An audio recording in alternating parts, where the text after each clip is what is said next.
This is the Duty to Warn vidcast, and I'm your host, John Gartner, and today our guest is Andrea Cyr. She's a licensed professional counselor with 15 years of experience specializing in personality disorders. And Andrea, I know that one of your thoughts about Donald Trump is that he has narcissistic personality disorder. Can you tell us more about what that is and how it relates to Donald Trump and why we should be afraid? Sure. Well, let me first just say, which has been said before, but I feel like it's important, is that the label of narcissism or whatever other labels we could put on him are not really the important thing. The important thing is the dangerousness of the behaviors, right? So the 25th Amendment, it really doesn't require a label, right? And so that's really important to emphasize. However, I think it's also important to understand what goes on underneath these personality disorders that we all talk about so that people can have a full understanding of why it's dangerous. So let me just say personality disorders in general, right, I'm sorry, I have some notes. I hope that is okay.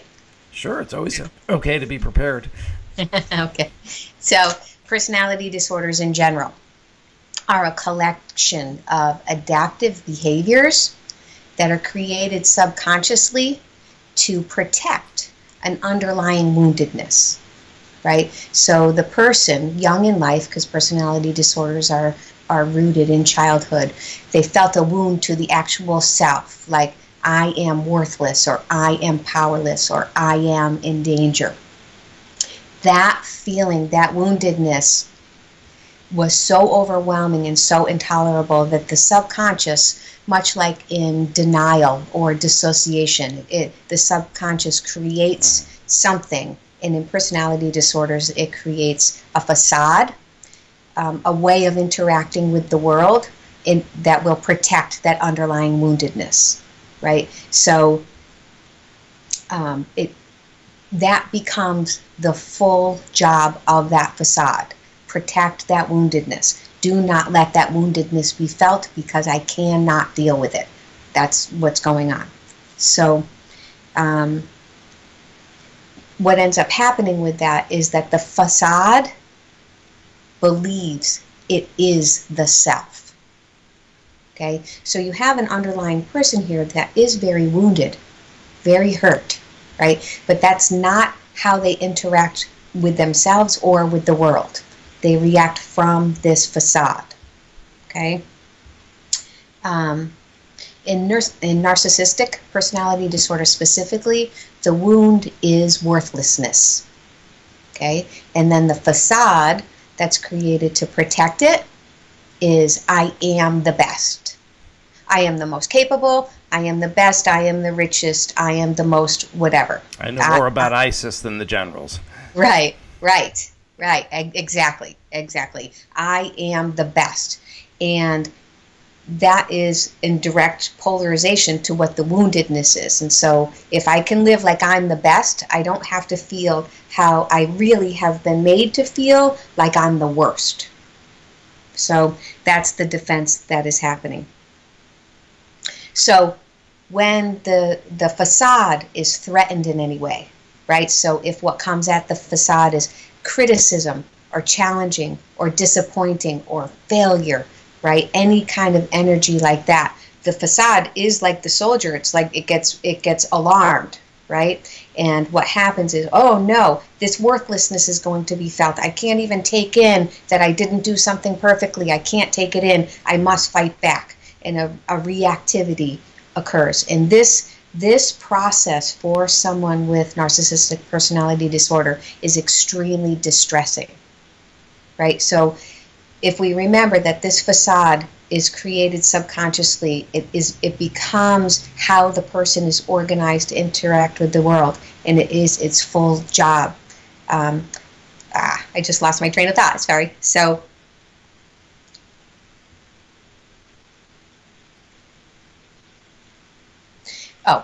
So what happens is, because the person can't tolerate the internal feelings, what happens is they have to then perceive that whatever is coming at them is the fault of others. right? So this isn't because I didn't do so well. It's because, you know, you turned right instead of left, or you whatever, right? The lashing out that happens is because the person with narcissistic personality disorder has to perceive that and will perceive that because of this facade as that negative feeling being about the shortcoming of others, right? We see that all the time. So they have to externalize the blame or project the blame. Always, always, okay?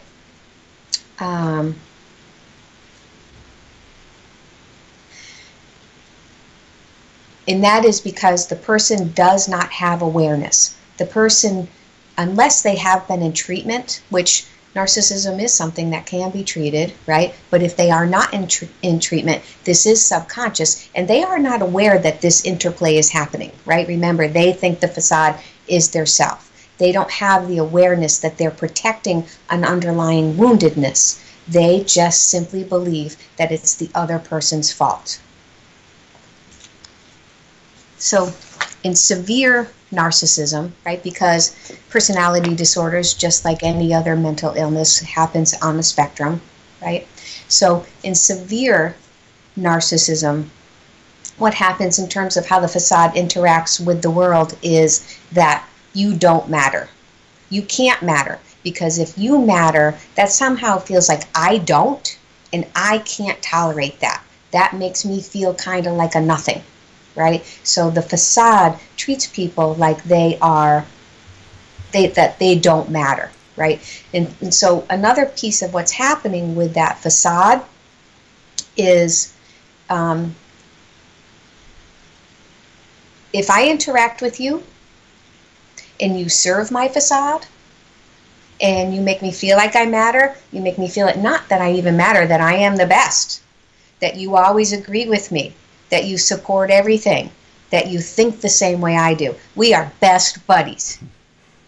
We are so close. We are such good friends, right? That's how that works. If you do not serve my facade, you are nothing. You're a jerk. You're whatever lashing out words might want to go with that, because at that point, the facade is threatened. Haters and losers is his favorite phrase. Yes, you are a loser. Perfect. Thank you. Thank you. Right. So what this is demonstrating, though, is that with narcissistic personality disorder, attachments are so conditional. Okay? That's important. That's important. That there is not normal human interactive attachment going on. Right? This is about what have you done for me lately? If you serve my facade, you're good. If not, okay. So another aspect of this, though, is that because you can't matter, right, and you matter only if you serve me, that is never really about the other person, right? So there's not empathy. There's not loyalty.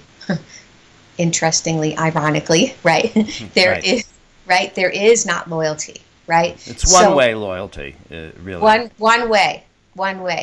You're loyal. You're my best buddy, right? So let's just pause and stop and think about this for a second, right? There's a man who's in charge of the White House that operates in this way. Nobody matters except for him. And he doesn't even have the capacity, because of the interplay of this facade and what the job of this facade is, to actually care about others. Yeah. It's really pretty shocking when you think about it, that the President of the United States, and I think you're saying this as not as a rhetorical but as a clinical matter, truly does not care about anybody in the United States other than himself. The way that he is organized in his body to protect this woundedness does not allow for that. Yeah. Right? He lives, so I don't know if you can see, I'm doing all these hand motions here, where we have a facade. I'll do this. I have a facade, and then I have the internal woundedness, right? I just noticed you might not be able to see that, no, I right? Wasn't seeing there's this external facade and this internal woundedness, and the space between these two is constantly where he functions, right? He does not function out here where other people are. Okay, so yes, he does not have that capacity to care about other people. So you could say in his world there are two kinds of people, yes men and bad men. Right. That's it. That's it. That is it. Exactly. So that facade, we can't forget that that facade is only protecting Trump. And so even when it looks like he's conducting himself in some way that is in service of someone else, that's not what's happening. It's not what's happening. So if we add to this some element of antisocial personality disorder, which I'll just throw a little piece in here about this. So the way that I see the antisocial piece of this is that it's essentially narcissism, severe narcissism, plus lots of anger, right? If you look at the criteria for antisocial personality disorder, you know, there's all these things, disregard, breaking rules, blah, blah, all those sorts of things. But then I think about why. Why is that person doing that? And it's the same kind of woundedness that's underneath there, right? Except for whatever reason, a lot of anger got into the mix. So with that element, which Trump also does meet the criteria for that personality disorder. So when we have our facade here and we have the woundedness, and this facade says in narcissism, you can't matter, you don't matter. In the antisocial personality disorder, it gets taken up a notch. And it is, okay, not only, it's not that you don't matter, but I don't care if you get hurt. And in extreme cases with antisocial personality disorder, and I might even endeavor to hurt you. And I think I would just add a component to that, because the malignant narcissism, which has narcissism and antisocial, right, there's also a paranoid component, and the fourth component is sadism, which, in other words, I actually enjoy hurting you. Right. And Lawrence O'Donnell made a satisfying. Right, I get pleasure from it. I get pleasure from it. I get off on it. Lawrence O'Donnell. It's like it feeds the facade the most. Right, I even feel more powerful yes, in hurting you. It increases my sense of power. Right, which then defends against my profound sense of worthlessness. Yes, absolutely. You know, Lawrence O'Donnell made a very interesting point the other night when Donald Trump was not tweeting during Comey's testimony, and he said it actually came within minutes of the record for the longest amount of time he hadn't tweeted. And he said, but Donald Trump gets so much release from hurting people over Twitter that he's probably storing up all this accumulated rage and energy, and he can't release it. But I loved his use of the word release, because absolutely, it speaks to the nature of sadism. That it's pleasurable to harm people, and if I can't harm people, it's like not being able to have a cigarette. You know, you start to get yancy. You really need to do it. Right. So in his body, it's like, I have to get this out. Right. And so in the framework that I'm speaking in, what he needs to get out is that built up distressful energy, right, between the facade and the woundedness. Right, he's getting all this criticism, he's hearing all this testimony, he's doing right, and that the threats to that facade are growing and growing, and energetically he's got to get it out. And what does he like? He can only hold it in. Like, he has shown a capacity on a few rare occasions to listen to somebody with reason for like 3.5 seconds, right? But yeah, that's it. But that's it. But he's, because right in his body, he does not know what to do with that.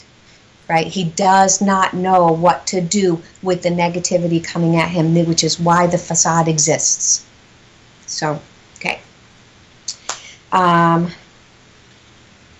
on. An important aspect of this is that this way of being organized does not come and go.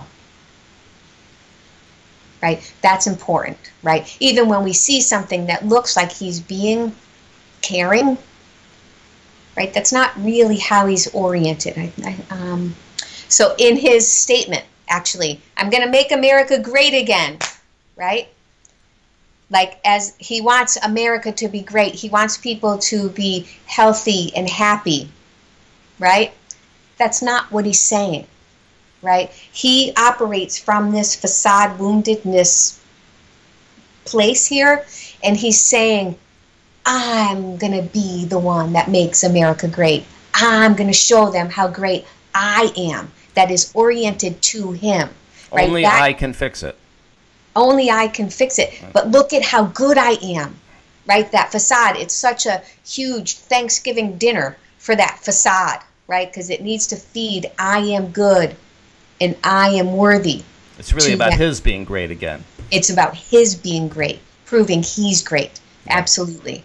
Right? And so if you don't have an awareness that this is what's going on inside of him, you say, wow, this guy really wants this place to be a great place to be. That's not what's happening. Yeah. It's not what's happening. Okay. And the fact that it doesn't come and go is why we see it every day, right? It's not like a mood, right? Sometimes I'm crabby, sometimes I'm not, sometimes it's not like that. It is literally how this person is organized. It's actually really sad because inside there is a very wounded self, right? Who has now gone, how old is Trump? I don't even know, 70, 71, something, right? All of these years in this profoundly painful place. It is quite sad, right? But it's also dangerous because of the power he has. Profoundly dangerous. Maybe you could say more about that. Well, actually, I have some examples of some of his conduct and why it's dangerous and how it relates to this framework. Okay? That's great. Okay. Okay. So just generally his reactiveness. The reactiveness that he has to everything is proof of the internal distress that he's feeling, right? And a president will be constantly challenged. Any president, all presidents, constantly challenged. However, if you're a president like Trump is president, you are going to be more challenged, right? So this facade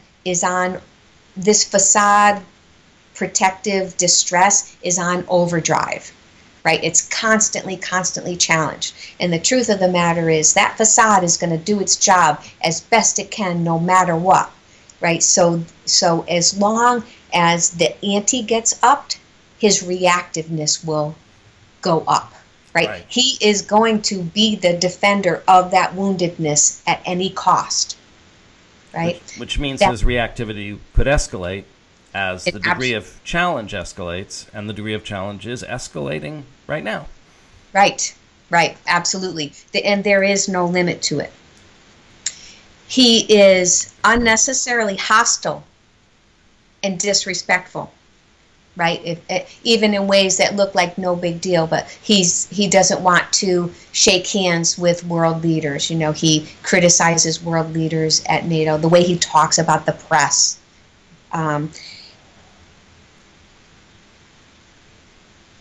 I'm sorry. So why is this a problem?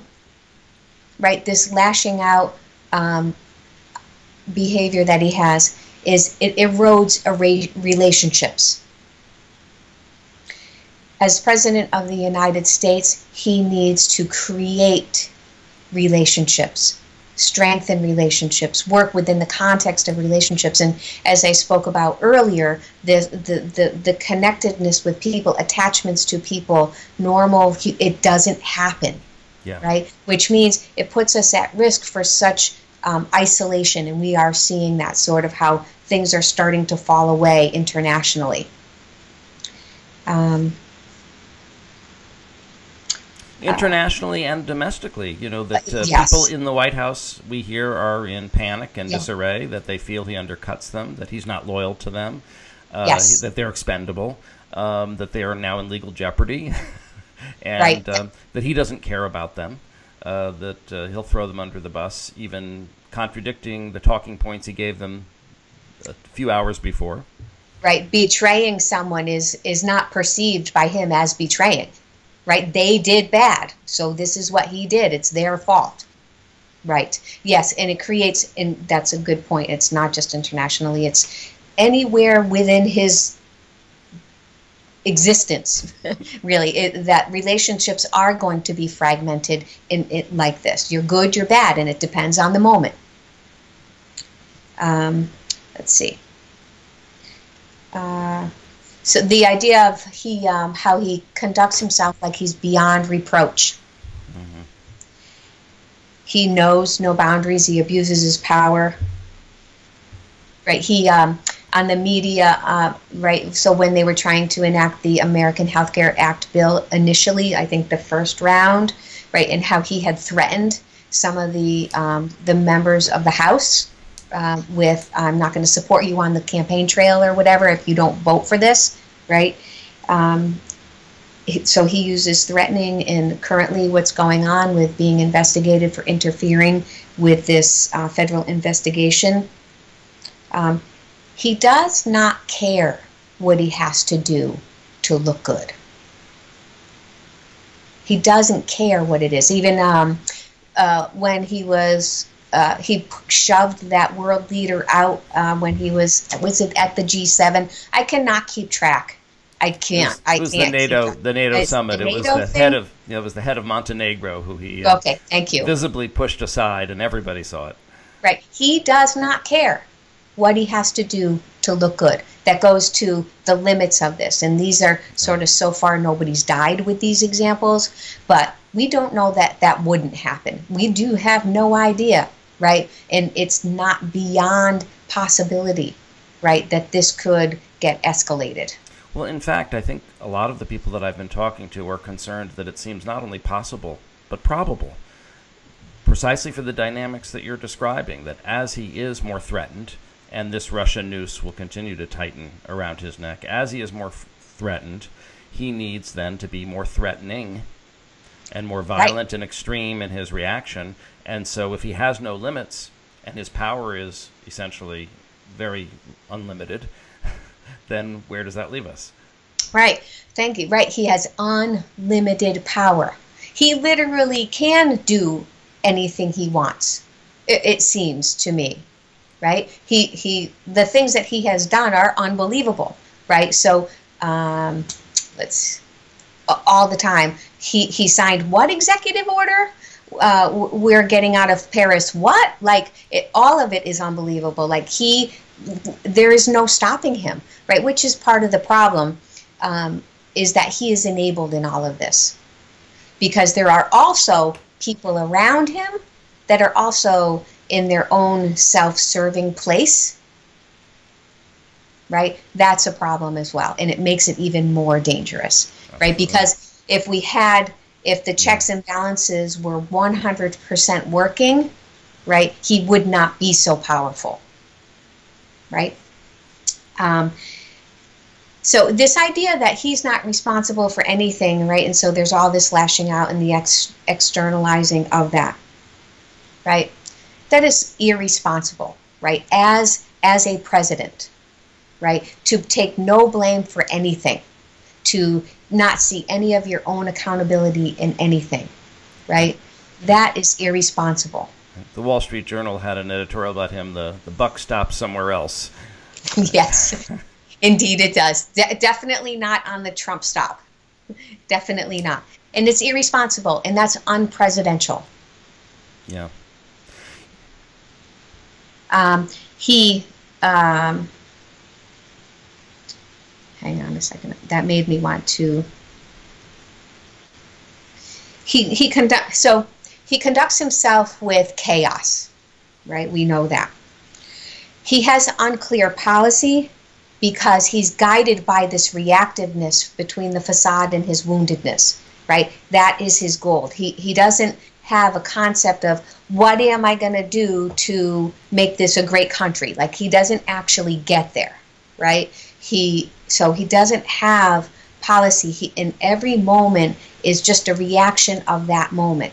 And how can I feed my facade in that moment? It's as though he lives in his body like everything is a snapshot, right? There's no movie where the frames go together, right? Everything is a snapshot. You know, in a movie, right, there's a beginning, a middle, and an end, right? And so in life, in a life movie, there's a whole history, right? It's like he doesn't, that doesn't even exist to him, right? Then there's his present moment, right? Which is really not about what am I going to do for you in this moment. It's how am I going to not feel worthless in this moment? Or how am I going to feel like I'm the best in this moment, right? And then the end of the movie never happens either, like the thought about the consequences, right? People go, I can't believe he did that, right? Like there's negative, his framework for functioning in his body does not allow for that. Yeah, that's a good point. That's dangerous. That's a good point. This not thinking about consequences is a point that's been coming up in these interviews. And I think it's a very important one. I'm glad you mentioned it. So the last example that I have here is that a couple of examples that demonstrate just how on the complete lack of leadership that we have, which is dangerous. So he persists in defending someone who was fired for misconduct that put America at risk for blackmail, right? Mike Flynn, right? He wants to, he's a good guy. He's a good guy. He's a good guy, right? Never do you hear him talk about concern about the fact that we were at risk for being blackmailed, right, by an entity who is a known enemy of ours, right? He doesn't care that we're at risk for blackmail. Actually, James Comey said that the issue of responding to the Russian hacking, that the topic literally never came up. That's right, and that was my second point on this, is that all happens. You know, Trump is interviewed, and he wants to know about his own investigative status. It's not in his radar, right, about, well, what about our country? What about our country and how we're getting hacked, right? And really, just as a general statement, have you ever seen Trump? I don't watch TV 24/7. Have you ever seen Trump get up and talk about, this is a problem, we've been hacked, this is what we're doing? Like, did I miss that? Or did it not happen? It didn't happen. Right. It won't happen. It will not happen. In fact, in that same interview, I believe with Lester Holt, he said, if we were attacked. Okay, so if we were attacked, really? Right? So it's also evident that he lives so much in this facade, wound, protective, he doesn't actually see what's happening. Right? He lives in his body and his reality like it's not happened, or he doesn't know if it's happened. Right? He said, if we were hacked, I want to know about it. But when we already all know that it has happened, right? And he also said that if one of my satellites did something wrong, then you should get them. Because of his one-way loyalty, he could care less if all those guys got whacked. So when he goes to James Comey and says, hey, Flynn's a good guy, you should give him a break, we know it's not out of loyalty or concern for Mike Flynn. No. We know it's specifically because Mike Flynn could lead to Donald Trump, and that Mike Flynn could roll on Donald Trump and essentially give up Donald Trump, because Mike Flynn is a party to the conspiracy that Donald Trump is a party to. And so his protection of Mike Flynn, based on what you're saying about Donald Trump psychologically, has to be self-serving. It can't be about a concern for another human being. Right. It's just simply not how he operates. And the fact that and even if my satellites, like we already know that's happened too, right? Like he speaks about it in ifs, right? As if that's just out there and I live in here in my facade protection about me, right? Like I can't even I do not clearly see what is happening around me. That is dangerous. The fact that it is so evident that his concerns are not with America or the American people or the world. And he is the world leader. I I hesitate to use those words. But nonetheless, that is the position that he is in. And that is very dangerous. Now, I know you've taken issue with Al Francis. Al Francis is the former head of the DSM committee, who I think very grandiosely said, I wrote the criteria for narcissistic personality, and I know that Donald Trump is not a narcissistic personality, and his logic is because in order to qualify for a disorder, you have to have psychological dysfunction and psychological distress.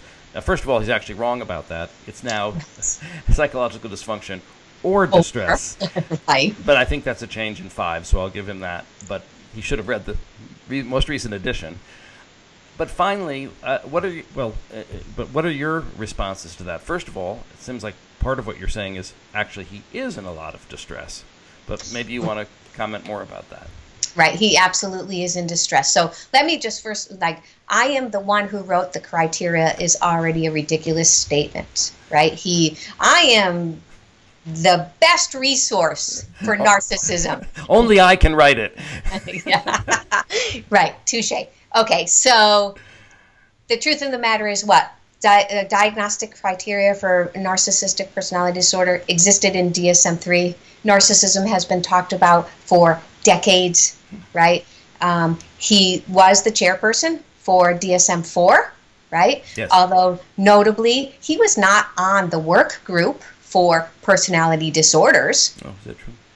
So I checked that out and I was like, what do you mean one person? That already made my brain flip in my head. But the truth of the matter is dozens of people collaborate, right? So to take credit for that in that way is ridiculous. However, it's also damaging because I don't know about you, but that one statement, one interview that he gave is constantly the rebuttal of any arguments that we have, right? So, okay, there can be opposing viewpoints, that's fine. But what happens is it's wrong, right? And it's damaging and it's dangerous, right? Because then it takes credibility away from us and people don't take us as seriously. And then if you add that with Goldwater, it's just really hurtful to this ability to get our message out. And so for that reason, it's really frustrating, and it's frustrating for me personally because I'm so afraid of what's happening, right? And so if something is getting in the way of clarity that's just wrong, that's super frustrating. But this idea about distress, I believe Francis talked about it from the perspective of Trump doesn't have a problem with Trump, right? He's not distressed. Right? Mm-hmm. And that's not the distress that the criteria is talking about. The distress that the criteria is talking about is that there's this internal battle, right, between the facade and the woundedness and trying to protect the woundedness. And if the woundedness is going to be felt, there's distress. There's huge anxiety about that. I can't deal with this feeling. It's the whole reason this whole facade exists to begin with. You know, I just said something at me. So there's always this internal fight, which is the distress. And so just as a side note, Donald Trump lives his life like everything is a fight. And that is true externally in how he shows up in the world, but that is indeed what's going on inside of him as well. Yeah, and that's one of the reasons I thought it was laughable to say he doesn't experience distress when we hear he's screaming at the television at 3 in the morning about all his enemies and the liars and losers. I mean, that sounds like distress to me.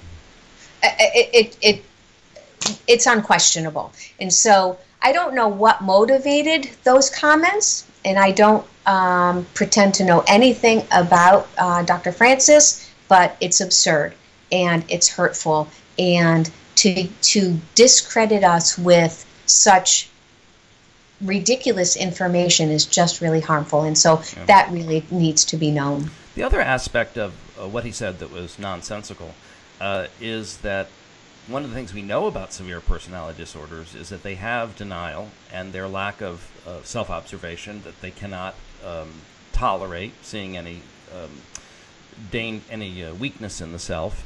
So they don't have a problem with who they are. Other people have a problem with who they are.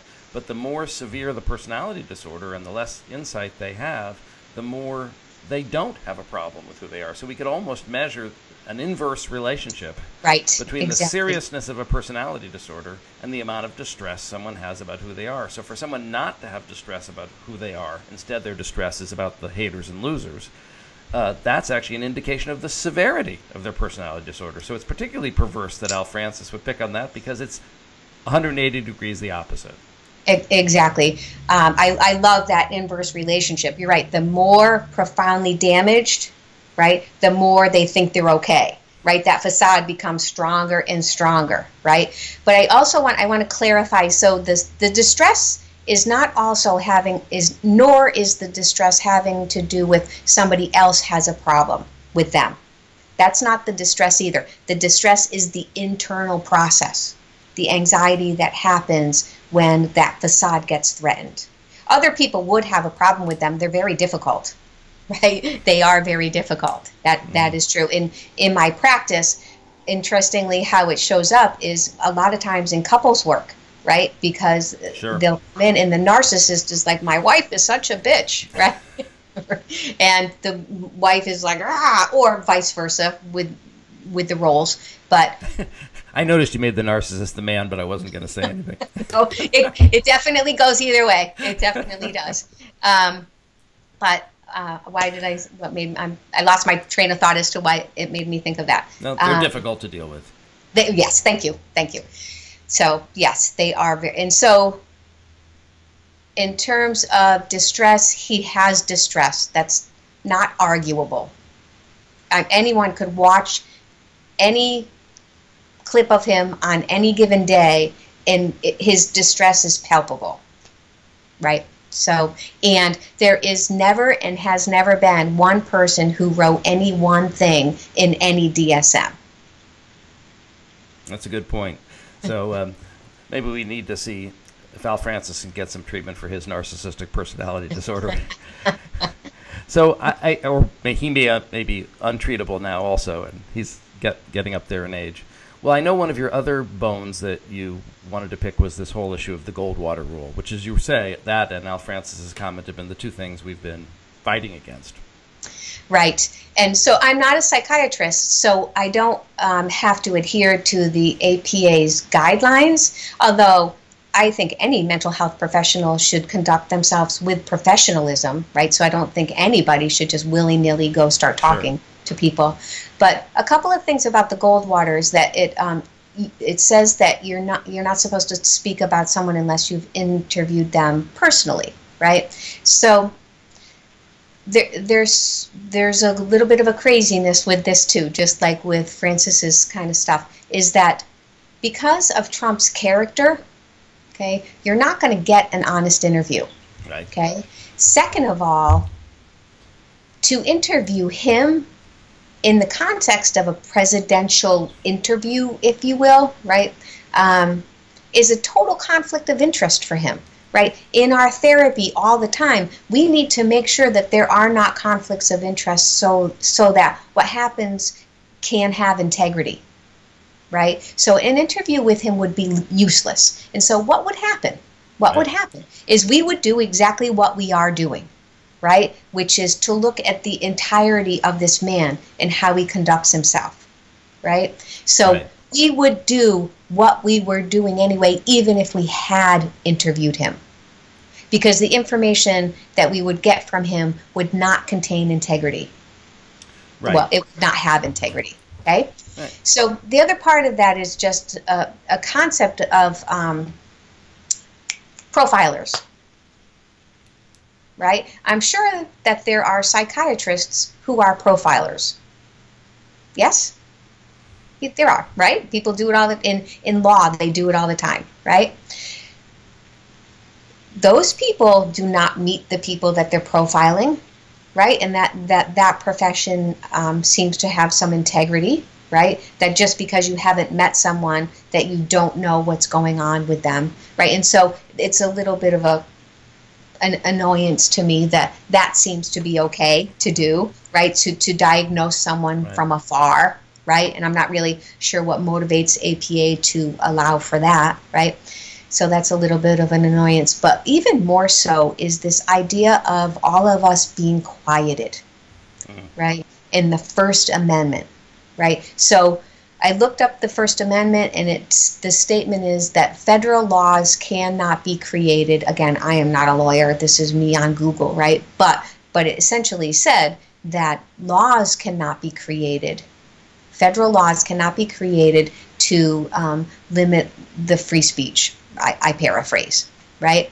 So, of course, the APA is not creating a law, right? It's an ethics, a piece of their ethics. However, I don't understand how the APA can actually do something that is prohibited, the consequence of which is prohibited in the Constitution. That's a good point, that the APA's ethical principle is actually unconstitutional. Right, right. Yeah. And the idea, it's infuriating that there is, it's absurd as well, that there is a man who, with a lot of good reason and a lot of good evidence, there are a lot of people who are extremely concerned about because of the power he has.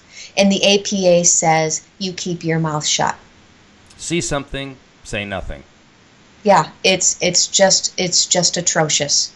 And when they review it and they still come back, even given the current circumstance, right? 1964 or whatever it was, that were different circumstances, right? But yes. Even looking at it recently this year, right, with all of this Trump stuff going on, and still saying, nope, you can't say anything.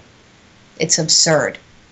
But the other part of that too, is regarding the profilers, right? Because there are profilers. So just because APA says we're not supposed to speak out, that is not the same as what we see is not accurate. I think that's an excellent point. And first of all, now with the DSM, which we didn't have in 1964, we have very clear, objective behavioral criteria that are based on what people do, what they say, and obviously Right. we have a rich record of that with Donald Trump, much more than we have with most patients. And in clinical practice, we do use history, observations, significant others, and as informants. We use a lot of sources of information other than just the interview. And research actually shows the psychiatric interview is the least reliable of those sources of information.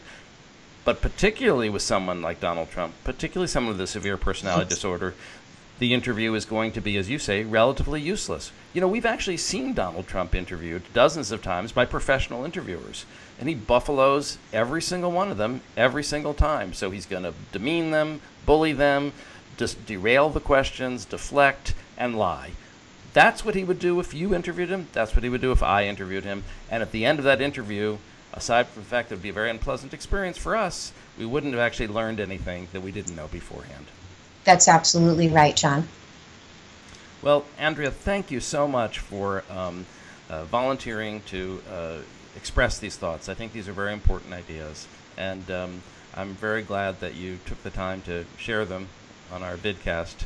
And we'll upload it to the Facebook group so all of our colleagues can look at it, and we'll put it on the Duty to Warn channel. Great. You're very welcome. It was a pleasure to do it. And thank you, John, for everything that you're doing. It really matters a lot. Thank you. Thank you very much. All right. Okay. Take care. Bye-bye. Bye-bye.